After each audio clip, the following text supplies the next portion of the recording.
नमस्कार मित्रांनो, सुस्वागतम. घरोघरी मातीच्या चुली या मालिकेच्या आजच्या भागामध्ये अवंतिका ही बाहेर लपून आलेली असते. तर नाना तिला बघतात आणि नाना हे ओरडतच बाहेर येतात की कोण आहे तिकडे, आणि सर्वजण लगेच घराच्या बाहेर येतात. तर अवंतिका ही तेथून जायला निघते. तर नाना ओरडतात की कुठे चाललीस, थांब, तोंडावरील तो फडका काढ. अवंतिका मात्र खूप घाबरलेली असते. घाबरतच ती आपल्या तोंडावरील तो स्कार्फ बाजूला घेते. तर जानकी तिला ओळखते. जानकी म्हणते की अवंतिका. ते ऐकून तर सर्वांना धक्का बसतो. नाना वळून जानकीकडे बघू लागतात. नाना म्हणतात की काय, ही अवंतिका जिच्याबरोबर आपला सौमित्र पळून गेला तीही अवंतिका का?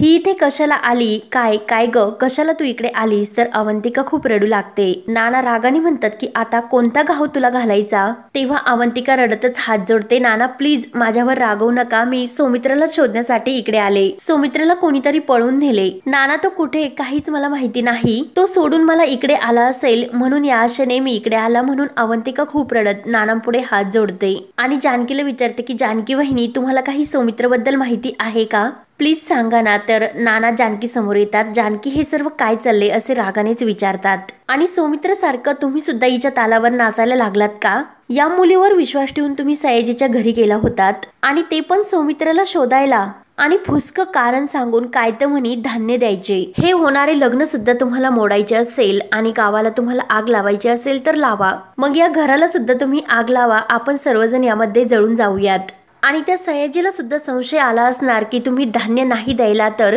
सौमित्राला शोधण्यासाठी गेले होते. नानांचे हे अवतार बघून सर्वांना मात्र धक्का बसतो. तर ऋषिकेश नानांना समजावायला जातो. तर नाना म्हणतात की एक शब्द सुद्धा बोलू नकोस. आणि जानकीला म्हणतात की जानकी, तुझ्या भरोशावर मी निश्चिंत झालो होतो. मला असे वाटले होते की तू सर्व काही आपल्या सारंगचे लग्न व्यवस्थित पार पाडशील. आणि आज ही पोरगी तुला घेऊन सौमित्राला शोधते. त्याला पळून जाताना सांगावसे सुद्धा वाटले नाही. तर अवंतिका खूप रडत असते. नाना वैतागून म्हणतात की त्या पोराने माझ्या पाठीत खंजीर खुपसला, त्यामुळे आपण त्याला आता इथून पुढे नाही शोधणार. त्याचा आणि आपला काही संबंध राहिलेला नाही. त्याचा तो समर्थ आहे आणि ही पोरगी सुद्धा. तर ऋषिकेश म्हणतो की नाना आता प्लीज त्यांना माफ करा, आपल्या सौमित्राच्या जीवाची. तर नाना लगेच ऋषिकेशला बोलून देत नाही आणि मला त्याच्या जीवाची पर्वा नाही आणि तुला सुद्धा देखील असता कामा नये. त्याने या घराचा विचार केला का? नाही ना. तो सयाजी आपल्याला जीवानिशी ठार मारेल हे माहिती असून सुद्धा तो ह्या मुलीबरोबर पळून गेला आपल्याला टाकून. आणि अवंतिकेला म्हणतात की तुझ्यात जर हिंमत असेल तर तू जा त्या सयाजीकडे आणि त्याला सांग की माझ्या सौमित्राला दे म्हणून. तुझा बाप तर वकील आहे, मग जा त्याला घेऊन त्या सयाजीकडे आणि सांगा त्याला त्याच्यावर केस कर म्हणून. शोधून काढ सौमित्राला आणि जा इथून. का मला धारेखाली धरते? एकदा तर आमची मान तू कापलीस आणि त्या ऐश्वर्याच्या उपकाराखाली जगतोय आम्ही. तू जा इथून. काय यातना होतात ते माझे मला माहिती. म्हणून नाना सुद्धा खूप रडू लागतात. तर अवंतिका सुद्धा खूप रडत असते. आयुष्यभर ताटमानेने जगला हा पुरुषोत्तम रणदिवे, नाना रणदिवे, म्हणून नाना स्वतःला खूप त्रास करून घेत असतात. तर सुमित्रा रडत नानांना म्हणते की अहो तुम्ही प्लीज शांत व्हा, स्वतःला इतका त्रास करून घेऊ नकास. तर नाना रडत म्हणतात की अगं कसा शांत होऊ मी? सुमित्रा तूच सांग की कसा शांत होणार? आपल्या सारंगचे उद्या लग्न आहे. तो बिचारा आतमध्ये वाट बघत बसलाय आणि आपण इथे काय करतो की ज्याने आपल्याला तोंडावर पाडले त्या सौमित्राची काळजी करत बसलो. आणि नाना ऋषिकेश समोर येतात आणि ऋषिकेशला म्हणतात की यापुढे आता सौमित्राचे नाव सुद्धा या घरामध्ये नकोय. आणि रागाने जानकीला सुद्धा म्हणतात की जानकी तू ऐकलेस ना? तर जानकी म्हणते की अहो नाना काय बोलतास? मला मान्य आहे की सौमित्र भाऊजी चुकले, मग तुम्हीच विचार करा की ते जरी हे घर सोडून गेले असले तरी या घराचे असलेले नातं त्यांचे तुटेल का? तुम्ही त्यांच्यावर इतके चिडू नका. ते वंश आहे रणदिव्यांचे, ते यांचे भाऊ, माझा दीर, तुमचा मुलगा. तर नाना रागाने म्हणतात की माझा तो कोणीही नाही. सौमित्र मला कायमचा मेला. ते ऐकून घरातील सर्वांना तर आणखीन धक्का बसतो. आणि हे बघ जानकी, त्याला या घराशी जोडण्याचा प्रयत्न करू नकोस. त्याचा आपल्या घराशी संबंध कायमचा संपला. नानांचे हे बोलणे ऐकून सर्वांच्या डोळ्यात मात्र अगदी पाणी येत असते. तेव्हा नाना रागाने म्हणतात की तुम्हाला खात्री पटत नाही तर मग बघतच राहा तुम्ही. आणि नाना लगेच समोर एक पाण्याची बादली भरलेली असते तेथे येतात आणि सर्वांना सांगतात की हे बघा, सौमित्र माझ्यासाठी कायमचा मेला. मग त्याच्या नावाने आणि मी आता अंघोळच करतो। आणि नाना ती बादली पूर्ण अंगावर आपल्या ओतून घेतात। तर ते बघून सर्वांना तर आणखीन वाईट वाटते आणि धक्का सुद्धा बसतो। त्यानंतर इकडे सौमित्र बांधून ठेवलेले असते, तर तेथे सौमित्राला प्रत्येक आतापर्यंतच्या सर्व क्षणाची आठवण होते। अवंतिकाचे त्याच्यावर किती प्रेम आहे आणि ऐश्वर्यासोबत ठरलेली एंगेजमेंट, हे सर्व क्षण त्याला आठवून खूप टेन्शन येते। त्यानंतर इकडे नाना हे बाहेर येतात आणि बघितलेस का, सौमित्र माझ्यासाठी मेला आणि या घरासाठी सुद्धा तो मेला, त्याच्या नावाने तर मी आंघोळ केलीच। मग यापुढे त्याचं नाव कोणीही या घरामध्ये घेणार नाही। आजपासून तो आपल्यासाठी कायमचा मेला। ते ऐकून सर्वांच्या डोळ्यात आणखीन पाणी येते। तर नाना म्हणतात की आज सारंगची मेहंदी आहे, मग तो कार्यक्रम नीट पार पडला पाहिजे, त्यात कसलेही विघ्न येता कामा नये, मी तुम्हाला सांगून ठेवतो। माझ्या सारंगला या सर्वाची जर झळ पोचली तर मी कुणाला माफ करू शकत नाही। बिचाऱ्या मोठ्या मनाने या लग्नाला तयार झाला, सर्व गोड मानून घेतो, सुखी संसाराची स्वप्न तो रंगतोय। सौमित्राने जे बेपर्वाने तोडले ते हळूवार हाताने माझा सारंग जोडतो। मग खबरदार जर कोणी त्याच्या आनंदात मिठाचा खडा टाकला तर। आणि अवंतिकावर खूप ओरडतात की ए पोरी चालती हो इथून, आणि हे बघ सौमित्राचा विषय आमच्यासाठी कायमचा संपला, त्यामुळे परत तू येथे काही दिसायचे नाही। अवंतिका पुन्हा हात जोडत विनवणी करते की नाना प्लीज एकदा ऐकून घ्या।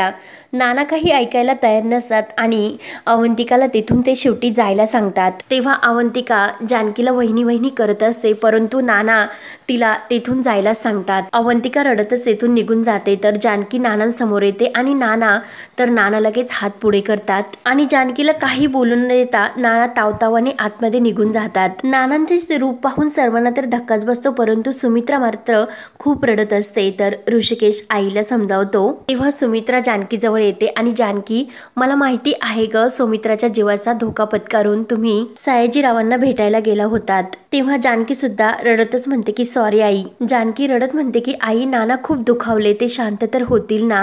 नानांचा राग आतापर्यंत मी असा कधीही बघितलेला नाही, ते शांत होतील ना। तर ऋषिकेश म्हणतो की जानकी मुळात आपलीच चूक झाली, नुसते अंदाज बांधून आपण तिकडे गेलो, जाऊन सुद्धा काही आपल्या हाती नाही लागले। तिकडे सयाजीरावांना संशय आला आणि इकडे नाना दुखावले गेले। सुमित्रा म्हणते की तुम्ही नका काळजी करू, मी बोलते त्यांच्याशी, बापाचं काळीज आहे शेवटी, वेळ लागेल परंतु त्यांची सुद्धा समजूत पटेल। तर सुमित्रा आतमध्ये निघून जाते। त्यानंतर इकडे ऐश्वर्या ही सौमित्राला जेथे बांधून ठेवलेले असते तेथे येते आणि तिला सौमित्राच्या ड्रेसची माप घ्यायची असतात, म्हणून त्या टेलरला सुद्धा ती घेऊन येते। तेव्हा सौमित्राचे हात सोडले जातात आणि त्याला उभे केले जाते। तर ऐश्वर्या ही सौमित्राला म्हणते की तुझी माप घ्यायची आणि ती स्वतः सौमित्राची माप घेते आणि त्या टेलरला म्हणते की आजची आज ड्रेस शिवून झाला पाहिजे आणि तो सुद्धा परफेक्ट। आणि सौमित्राला म्हणते की बेबी आपल्याकडे तर खूप कमी वेळ आहे। तर सौमित्र फक्त बघत उभा राहतो, तो काही उत्तर देत नाही। त्यानंतर इकडे सारंग खाली येतो, परंतु घरात कोणी दिसत नाही, म्हणून तो जानकी आई यांना आवाज देऊ लागतो आणि तेवढ्यात सर्वजण बाहेरून आतमध्ये येतात। तर सारंग त्यांना विचारतो की तुम्ही सर्वजण बाहेर कुठे गेला होतात, कोणी आले होते का? तर कोणी काही उत्तर देत नाही, सर्वजण एकमेकांकडे बघत असतात। तर सारंग विचारतो की काय झाले, तुमचे सर्वांचे चेहरे असे पडलेत का? तेव्हा ऋषिकेश सारंग जवळ येतो। तर आजी लगेच म्हणते की नाही अरे, आम्ही विचारच करत होतो की मेहंदीचा कार्यक्रम अंगणात करावा, म्हणून आम्ही सर्वजण बाहेर गेलो होतो, परंतु बाहेर भयंकर उकडते, भरपूर ऊन आहे, त्यामुळे बाहेर नको असे म्हटले, म्हणून मी ठरवले की येथेच करूयात। आणि शर्वरीला म्हणते की अगं तू अशी उभी का, जा मेहंदी काढ, म्हणून शर्वरी सारंगच्या हाताला धरते आणि मेहंदी काढायला बसवते। सारंग म्हणतो की अगं ताई नको, मला मेहंदी काढण्यासाठी नाही आवडत। आजी म्हणते की सारंग मुकाट्याने खाली बस, मेहंदी काढून घे, आणि शरू चल आटोप लवकर, पटकन मेहंदी काढ। तेवढ्यात ओवी छान तयार होऊन येते आणि मी सारंग काकाला मेहंदी काढणार असे खुश होऊन म्हणते। सारंग म्हणतो की पण मी काढून नाही देणार। तेव्हा सारंग आणि ओवी एकमेकांच्या मागे धावत असतात। जानकी मात्र विचारतच असते। ऋषिकेश विचारतो की अगं जानकी काय झाले, कसला विचार करतेस? तेव्हा जानकी इकडे तिकडे पाहते आणि ऋषिकेशला म्हणते की नानांचा राग तर जाईन ना? ऋषिकेश म्हणतो की आई बोलतेस ना, मग जाईन नानांचा राग तर। जानकी विचार करते की आता मला सौमित्र भाऊजी, सारंग भाऊजी आणि नाना यांची काळजी वाटते. या वादळात माझे घर सापडले, पण जानकी या सर्वाची तुला एकटीला जाण होते, मग तुलाच भक्कम राहावे लागेल. तर इकडे सुमित्रा नानांना समजावत असते. नाना म्हणतात की मला काही ऐकायचे नाही, जे काही घडले ते माझ्या मनापुरते घडलेले आहे, त्यामुळे मी माझा हा विषय बंद केला. सुमित्रा म्हणते की अहो मला सर्व समजते, परंतु जानकी आणि ऋषिकेशने सुमित्राच्या काळजीपोटीच हे सर्व केले. नाना म्हणतात की कशाला त्याची हवी काळजी, तर गेला आपल्या आबरूवर लात मारून. परंतु मला आश्चर्य या गोष्टीचे वाटते ऋषिकेश आणि जानकीने मला न सांगता हे पाऊल उचलले आणि तेवढ्यात जानकी आणि ऋषिकेश दरवाजा उघडून आतमध्ये येतात. नाना म्हणतात की ते माझ्या मनाला जास्त लागले. तर ऋषिकेश लगेच नानांची माफी मागतो. ऋषिकेश म्हणतो की नाना एकदा आमची चूक पोटामध्ये घाला, यापुढे असे नाही होणार. तेव्हा जानकी म्हणते की नाना आम्हाला माफ करा, खरं तर यांची काही चूक नाही, मी चुकले. सुमित्र भाऊजींना शोधण्याची कल्पना माझी होती, मीच यांना भरीस पाडले. यामागे माझा कोणताही छुपा हेतू नव्हता. दोन्ही गावातील आणि दोन्ही कुटुंबातील वाद मिटावे म्हणून आपण सारंग भाऊजींचे लग्न करतो, पण हे लग्न त्यांच्या आयुष्याशी खेळण्यासारखे आहे असे मला वाटत होते. आणि नाना, सारंग भाऊजींची गाठ जर चुकीच्या व्यक्तीशी बांधली गेली तर नाना लगेच म्हणतात की हा विचार करायला खूप उशीर झाला जानकी, त्यामुळे परत हा विषय मला नकोय. आणि तेवढ्यात नानांच्या मोबाईलवर सयाजीचा कॉल येतो. तर नाना म्हणतात की हे बघा सयाजीचा कॉल आहे. तेव्हा नाना हसून फोन घेतात आणि बोल सयाजी. तर सयाजी म्हणतं की ए नाना काय चालवले तुम्ही हे सर्व. तेव्हा नाना म्हणतात की कुठे काय झाले. तेव्हा सयाजी म्हणतो की मग ते धान्य पाठवायची काय गरज होती का, माझ्या पोरीचे लग्न करण्याची माझे ऐपत नाही का. नाना म्हणतात की हे बघ गैरसमज करून घेऊ नकोस, मी प्रेमाने पाठवले. सयाजी म्हणतो की माझ्या पोरीने स्वतःचे दुःख गिळून तुमच्यावर टिकभर उपकार केले, मग हे नाटक करू नका. जे काही तुमच्या मनामध्ये शंका कुशंका असेल तर त्या आत्ताच्या आत्ता विचारून टाक, नाहीतर मला वेगळा विचार करावे लागेल आणि तो विचार तुला जास्त भारी पडेल. नाना तर खूप घाबरतात आणि सयाजीला घाबरतच म्हणतात की अरे सयाजी हे बघ कसला वेगळा विचार करतोस, मनामध्ये असली कुठलीही शंका कुशंका नाही, त्यामुळे तू सुद्धा तुझ्या डोसक्यातून हा विचार काढून टाक. सयाजी म्हणतो की आता उद्या लग्नाच्या हॉलमध्येच भेटू, उद्या संगीत आहे ना. तर नाना घाबरतच म्हणतात की हो उद्या संगीत आहे, आणि सयाजी फोन ठेवतो. तेव्हा नाना फोन बेडवर फेकून देतात आणि ऋषिकेश, जानकी सुमित्राला म्हणतात की बघा मी तुम्हाला म्हटलं होतं की सयाजीला संशय आला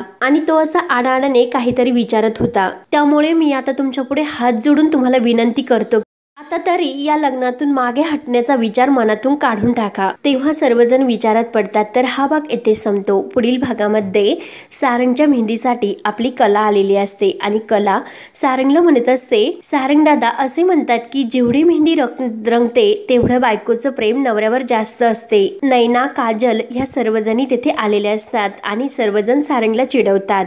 त्यावर इकडे ऐश्वर्या सयाजीरावांना सांगत असते की डॅडा आपण सौमित्राला तिकडे आउट हाऊसमध्येच तयार करायचे, मग लग्नामध्ये सारंगच्या ऐवजी सौमित्र उभे राहणार. जानकीने मात्र हे सर्व ऐकलेले असते आणि तिच्या हातातून जो समोर फ्लॉवर प्लांटची कुंड ही असते तर ती खाली पडते आणि त्या आवाजाने ऐश्वर्या आणि सयाजी बाहेर येतात आणि नेमकं हा कसा खाली पडला हा विचार करून ते इकडे तिकडे शोधू लागतात. तर इकडे जानकी सारंगला म्हणत असते की आता तुमचं लग्न आहे ना, त्यामुळे तुम्ही काम नाही करायचे. सारंग म्हणतो की माझंच लग्न आहे, मला काम करून दे वहिनी.